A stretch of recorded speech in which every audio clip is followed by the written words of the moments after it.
What's up guys, welcome to a new video and my very first Q&A ever. You guys asked me a bunch of really cool questions in the comments and I just want to like get straight into it and answer as many as I possibly can. First question by Anonymity. I see you, girl. What are some things that you do in life that makes you feel positive and strong? I go to the gym, that's a big one. I continuously try to meet new people. Like communicating and being social is like a very big thing in my life because I believe we can learn something from every single person that we encounter. So that's a big thing. Reading my YouTube comments and just this channel as a whole makes me feel really strong because you guys are such an amazing community. And you know, that just really motivates me to really keep it going and to be the best person that I could be. And also, in terms of feeling positive and strong, what I like to do is, or what I just do by nature, I think a lot. And when I say that, like I'm always thinking about my past, where do I want to go? And for me, it's really important that I always try to figure out like that I learn from my mistakes.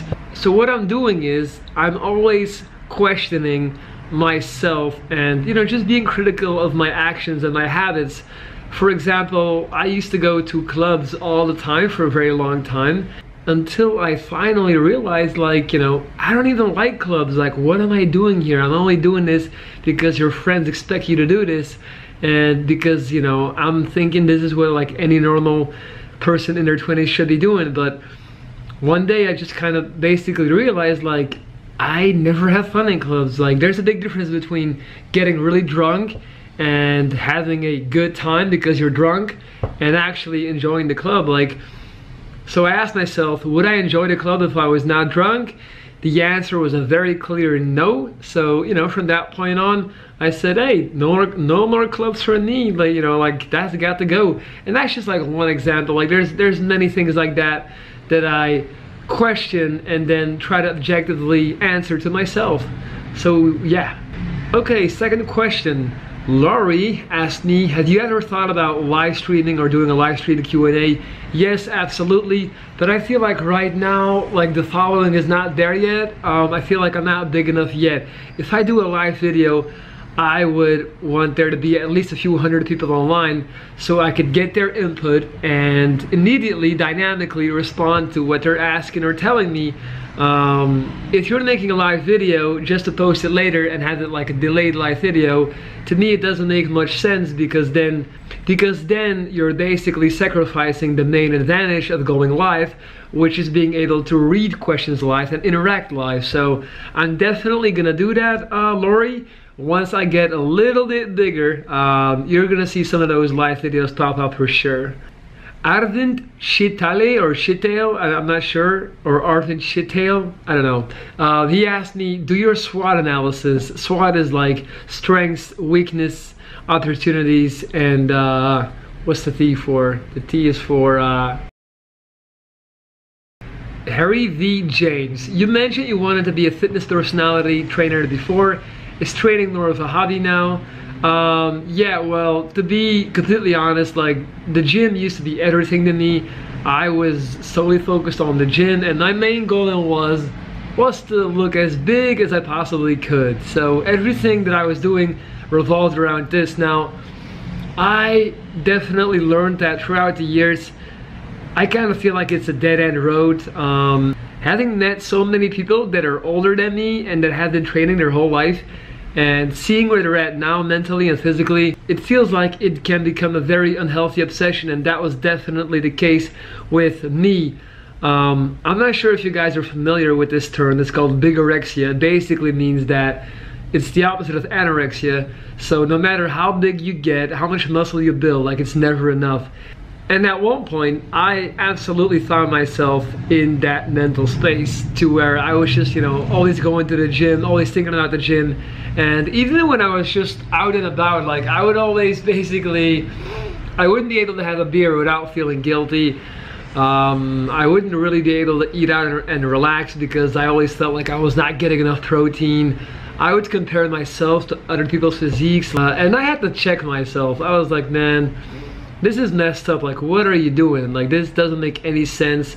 And namely, I noticed that I was never gonna be happy with trying to chase my goals because the goal kept changing. It's like when you first start out, you just want to look a little bit bigger and more muscular, but then you start looking at all these people on social media and Instagram, and that basically becomes the new goal. But the thing is, 80% or 90% of these guys are using steroids. So when you're not using steroids, you're chasing a silver dragon, like something that you're never gonna achieve, like a mirage.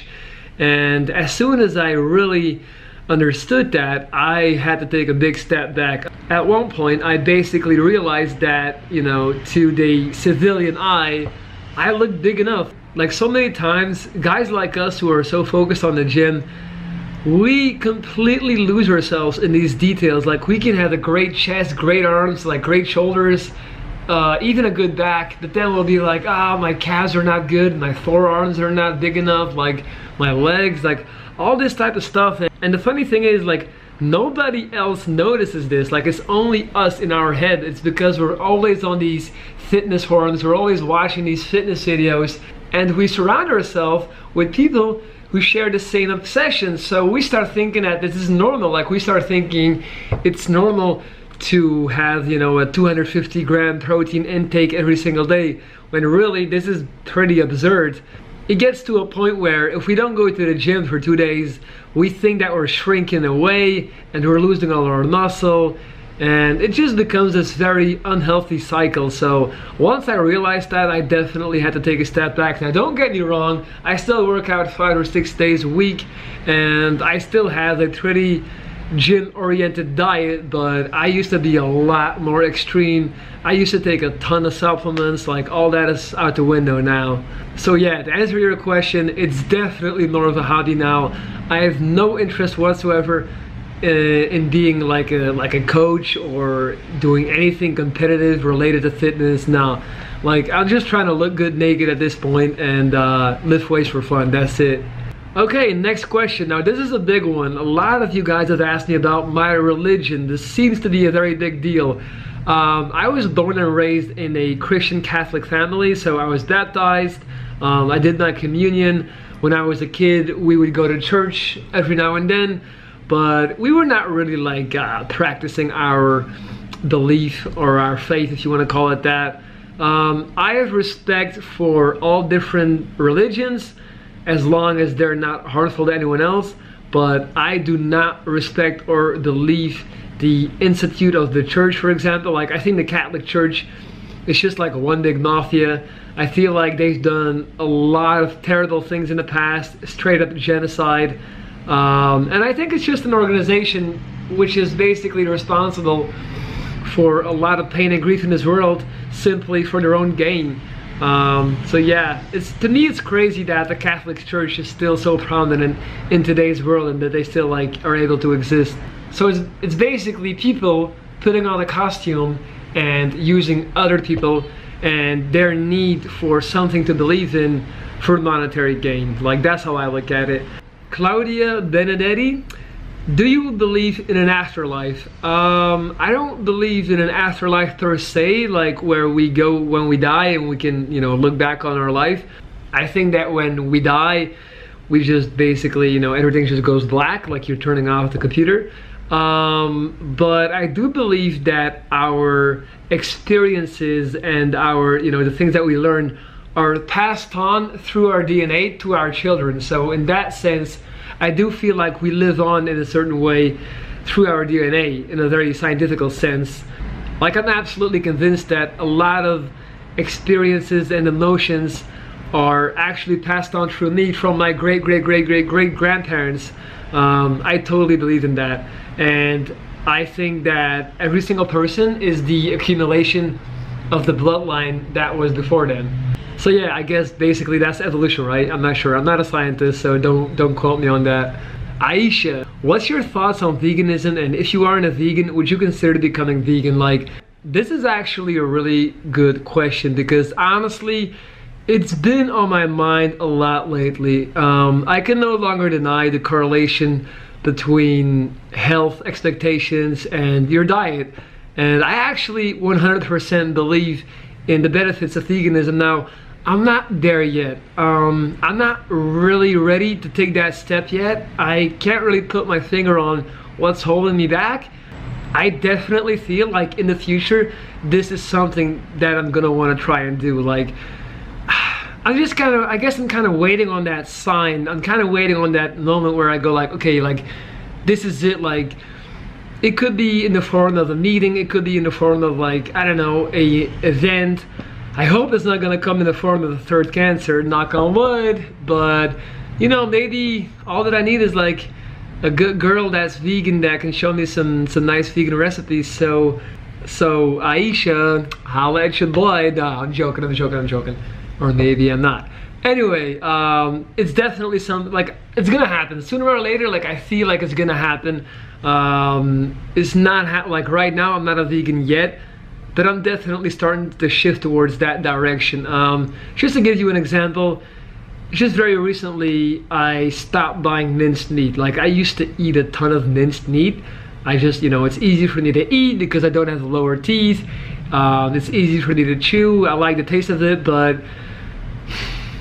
hearing so much about it and reading so much about it, I can no longer deny the fact that this is not good for you. So I'm taking baby steps towards it, and sooner or later, like, I could definitely see it happening. But, you know, but as for now, not yet. I will say one thing though, like, sometimes something that really bothers me is, like, I feel like some vegans can be very aggressive and very judgmental, and when I experience this type of animosity, you know, like, it really doesn't work well on me. Like, I hate it when people try to bully you or try to pressure you into doing something. So I feel like a lot of people in the online vegan community should really, like, chill the fuck out and try to be less militant, because, like, that's not how you convince people.